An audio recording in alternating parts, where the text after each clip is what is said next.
Look at the animals right here. This is the kind of winter that they've evolved with. John Flocchini has one of the nation's largest bison herds.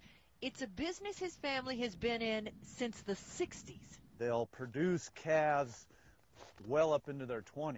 But after 50 years making a business where the buffalo roam, it's finally paying off in a big way. There's good money in it right now. Bison meat is selling for $7 a pound, $2 more than a year ago, much more than beef.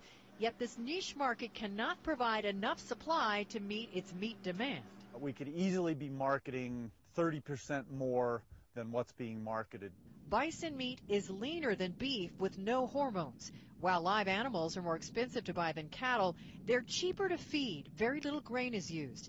The bison market is just a fraction of what beef is, but prices are holding up and the industry is trying to recruit more ranchers to increase supply. But with inflation fears, is the industry setting itself up for the kind of collapse it took in the late 90s? Could we end up with a bison bubble?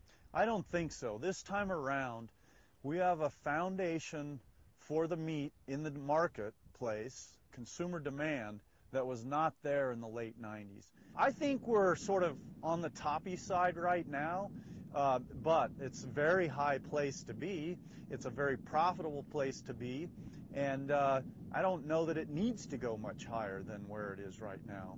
How small a market is this? How big the growth potential? Well, the total number of bison that went to slaughter last year doesn't even total one day in the cattle industry. And with beef exports way up, raising beef prices, buffalo meat may actually start to look a little competitive. In Gillette, Wyoming, I'm Jane Wells, CNBC Business News.